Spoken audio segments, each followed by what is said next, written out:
Hello प्यारे दोस्तों, कैसे हो आप सब।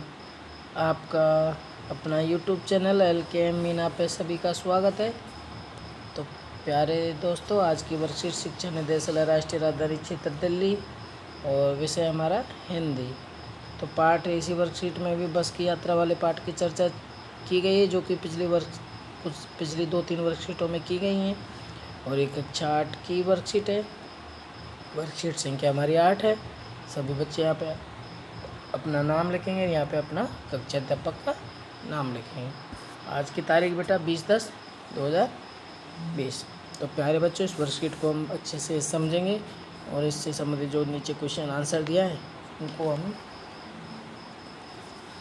करेंगे।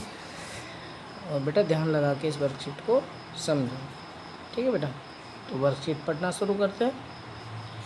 कि जो बस चल रही थी तो उसी में उनके दोस्त बैठ गए थे। तो अब आगे एकाएक बस रुक गई। कि अचानक, एकाएक का मतलब है अचानक बस रुक गई। मालूम हुआ कि बस की पेट्रोल की टंकी है, उसमें क्या हो गया बेटा, छेद हो गया। ड्राइवर ने बाल्टी में पेट्रोल निकाल कर उसके बगल में रख दिया कि जो पेट्रोल की टंकी है उसमें छेद हो गया। ड्राइवर ने अपनी समझदारी से वो टंकी का जो छेद हो गया उससे पेट्रोल निकाल कर उसके बगल में रख दिया। नली डालकर इंजन में भेजने लगा। कि जब टंकी में छेद हो गया तो वो डायरेक्ट कैसे कर, बाल्टी में ही नली लगाकर उसके इंजन में डालने लगा। तो जो दोस्त बैठे थे, जो लेखक के दोस्त और उसमें बैठे थे, तो वो अब उम्मीद कर रहे थे कि थोड़ी देर बाद बस कंपनी के हिस्सेदार इंजन को निकाल कर गोद में रख लेंगे और उसे नली से पेट्रोल पिलाएंगे। तो ऐसे जैसे बस में छेद हो गया तो वो अनुमान लगा रहे कि किस तरह वो सोच रहे कि बस के इंजन को क्या कर लेंगे, वो गोद में रखेंगे और उस नली के माध्यम से उसे पेट्रोल पिलाएंगे। जैसे माँ बच्चे के मुंह में दूध की शीशी लगाती है, तो ऐसे ही वो सोच रहे थे। बस की रफ्तार 15-20 मील हो गई थी। मुझे उसके किसी हिस्से पे भरोसा नहीं था।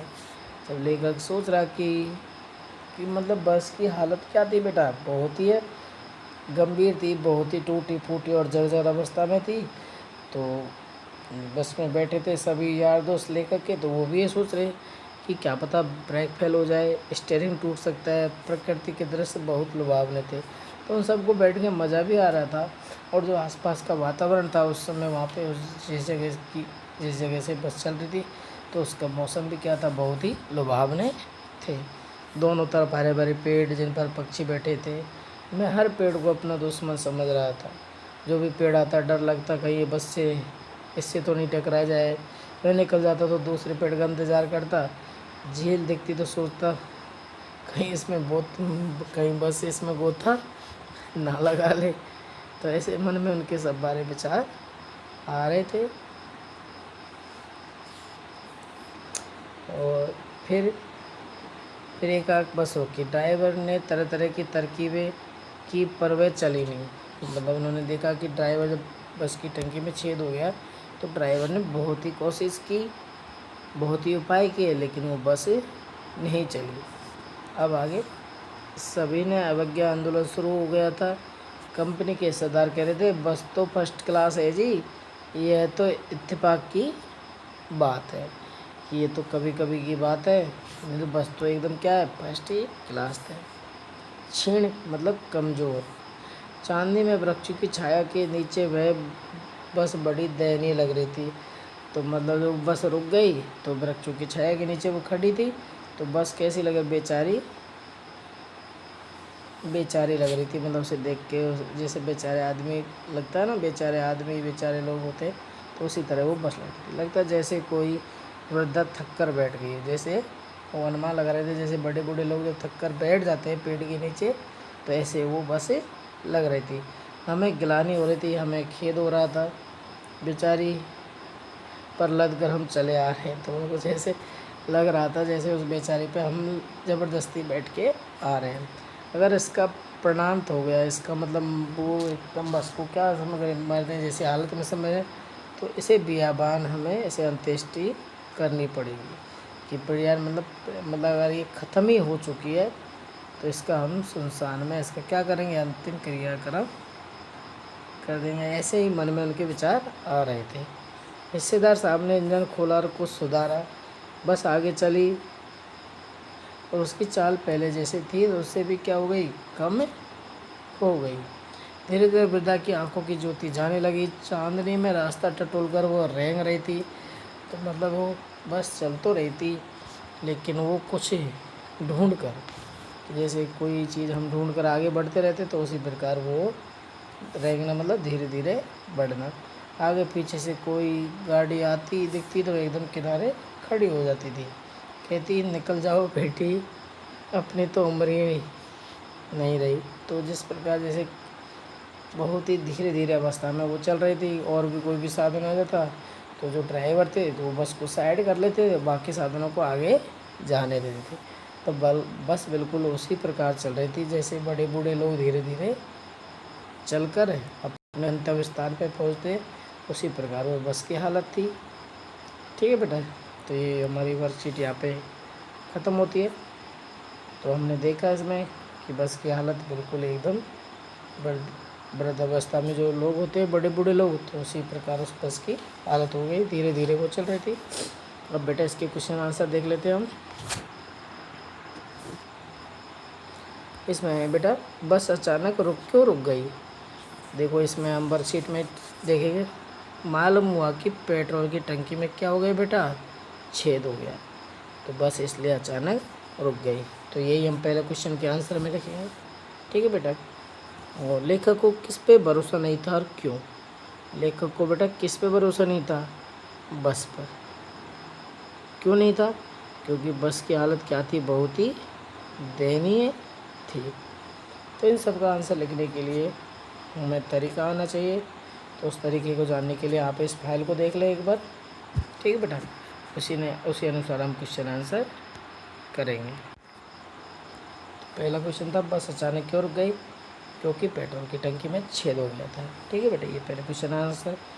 क्वेश्चन नंबर 2 है, लेखक को किस पे भरोसा नहीं था, क्यों नहीं था। लेखक को बस के किसी भी हिस्से पे भरोसा नहीं था, क्योंकि वो बस बहुत ही पुरानी थी, जिस वजह से लेखक को डर लग रहा था कहीं ब्रेक फेल हो गया, कहीं स्टीयरिंग टूट गई, तो इसलिए उसको लेखक को बस पे भरोसा नहीं था। ठीक है बेटा, इतना ही हम लिख देंगे। तीसरा क्वेश्चन है, लेखक हर पेड़ को अपना दुश्मन क्यों समझ रहा था। लेखक हर पेड़ को इसलिए दुश्मन समझ रहा कि बस की हालत जो थी बिल्कुल जर्जर मतलब बिल्कुल ख़राब हालत में थी। लेखक को ऐसा लग रहा कहीं बस इन पेड़ों से ना टकरा जाए। एक पेड़ निकल जाने पर वह दूसरे पेड़ का इंतज़ार करता, कहीं वो किसी पेड़ से ना टकरा जाए, इसलिए वो पेड़ क्या लग रहे थे उनको, दुश्मन। क्या लग रहे थे बेटा, दुश्मन। अब देखेंगे बेटा चौथा क्वेश्चन, लेखक ने बस को बेचारी क्यों कहा। उत्तर लिखेंगे, लेखक ने बस को बेचारी इसलिए कहा कि बस की हालत बहुत ही जर्जर अवस्था में थी, वह धीरे धीरे पुर्जे खराब होते जा रहे थे, फिर बस बीच जंगल में खराब हो गई थी, इसलिए उसे बेचारी कहा। बस की तुलना वृद्धा से क्यों की गई थी, अपने शब्दों में लिखिए कि बस की तुलना वृद्धा से इसलिए की गई क्योंकि बस बहुत ही पुरानी हो गई थी, अब वह चलने की अवस्था में बिल्कुल भी नहीं थी। जब व्यक्ति कोई बूढ़ा हो जाता है तो उसे चलने के सहारे की आवश्यकता थी, उसी प्रकार उस बस को सहारे की ज़रूरत थी। चलते चलते रहे, कहीं बीच में रुक जाते, उसी प्रकार बस भी बहुत बूढ़ी हो गई थी तथा बीच में चलते चलते कहीं भी वो रुक जा रही थी, तो इसलिए लेखक ने बस को बूढ़े लोगों से उसकी तुलना की। नीचे नीचे क्वेश्चन दिया हुआ है, तो इसे भी हम देख लें। गतिविधि क्या है कि लेखक हरिशंकर परसाई द्वारा यह रचित है। पाठ की बस की यात्रा एक व्यंग है कि जो बस की हालत है तो उनके ऊपर एक कड़ा व्यंग है कि उनकी आलोचना की गई है। उन्होंने वैज्ञानिक बातों को सीधे रूप में रखकर इस प्रकार घुमा फिरा कर कहा जाए कि बात बुरी भी न लगे और समझ में भी आ जाए, कि उस तरह जो भारतीय शासन व्यवस्था है उनके बारे में कड़ा व्यंग हरिशंकर परसाई ने किया है। इस पाठ में बहुत से वाक्य व्यंग के रूप में कहे गए हैं, जैसे बस डाके ने बस को देखा तो श्रद्धा उमड़ पड़ी। अब आप इस पूरे पाठ से ऐसे वाक्य और ढूंढ कर लिखिए जिनमें व्यंग है। आप इस पाठ से आए अब तक के कार्यपत्रक और पाठ्य पुस्तक की सहायता भी ले सकते हैं। जो हमारी पाठ्य पुस्तक है बसंत, उसका भी हम सहारा ले सकते हैं। ठीक है बेटा।